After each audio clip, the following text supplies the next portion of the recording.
Welcome back to Right on the Money, the go-to resource for your financial decisions. Now, our guest today, Bob Lindquist, owner and operator of Safe Retirement Strategies. And Bob, we've been talking today about setting out those retirement income strategies. And we were talking off air about the three-legged stool, the concept of the three-legged stool when it comes to a person's finances. And I'll let you introduce this. What's the first leg that we're going to talk about? Oh, the first leg is so important. It's Social Security. I mean, everybody has earned, who has ever had a job, who has ever earned income, has a decision to make one of these days down the road to elect Social Security. Well, just for that one person that might be watching this that's never heard of Social Security, if you had to define it maybe in a sentence or maybe a sentence and a half, what would you say? What's Social Security?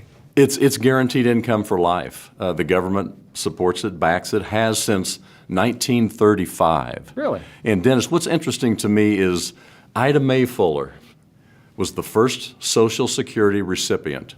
In I think it was January of 1940. She was the first lady to get a paycheck from Social Security. It was like $24.50 cents a month. Ida Mae Fuller, God bless her. Ida Mae Fuller, God bless her, is right. The first lady. In 2016, 61 million people are receiving Social Security benefits. Wow, that is a fantastic number. And if I do some quick math, I think that's what, 1/6 of the population of the U.S.? What do we got, like 300 million now? It's a whole lot of people, and it's proven that this program has been very, very successful. And even today, people absolutely depend on Social Security. That's the first leg. Do you think that with that many people pulling on it, do you think, pulling on that leg, no pun intended, but do you think that will continue?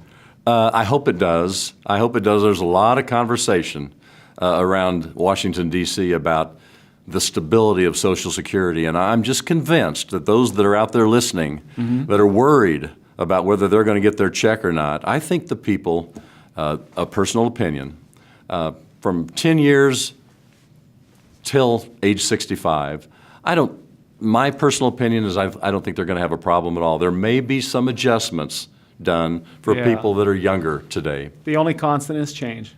Absolutely, Yeah. absolutely. So with all the people that you see when you're working with helping them set up plans for their retirement, what common questions? Do you run into a lot of similar questions when it comes to Social Security? Is it a simple thing or is it confusing? It should be simple, but it seems very confusing. There is so much, what I'm finding out when I visit with folks, there's so much information out there, and it's coming from all different directions. And so then they go to their local Social Security office. Okay, so there's a place that they can go and get easy questions. There are places to go and ask questions, but what's disturbing is people aren't being given answers at these Social Security offices.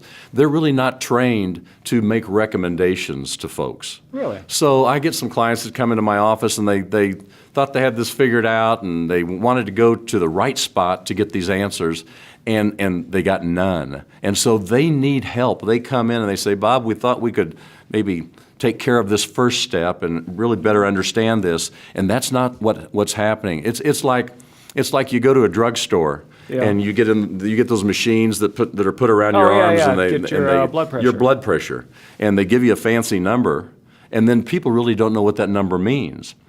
People go to the Social Security offices, don't get the answers that they think they're going to get. They need help, and this is where we start. Well, so this sounds a little scary then. So I can't look something. I mean, I could look something up on a computer, but you can, but it's going to spit out a number to you and your wife, and it's going to let you know what your age 62 and 66 and 70 options are for income. But there's so much more that goes into why would I choose age 62 or why would I choose 66 or 70? It takes conversation. Sounds to me like this is probably the exact reason I need to come in and see you.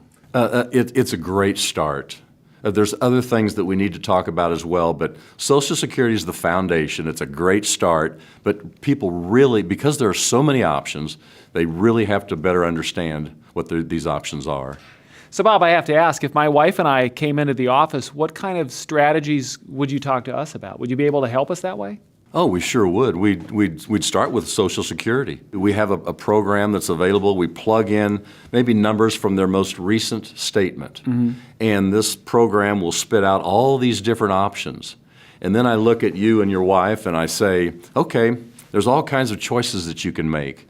But tell me a little bit about yourself. It starts with a lot of conversation and a lot of questions. I find out that I need to know more about you and your family and your wife and your lifestyle and so forth, so I can really better help you. It's not a one-size-fits-all.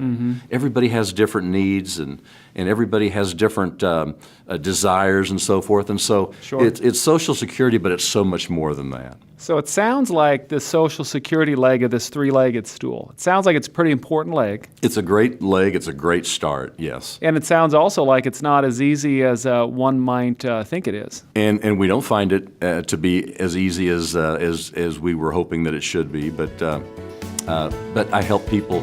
I think I do. I help people clean that up as best I can. Absolutely. And it's necessary. Yeah, it sounds like it's the important first step along the path here. Yes, it is. Well, after the break, we've got more with Bob, and we're going to continue our discussion on that three-legged stool. That's coming up on Right on the Money.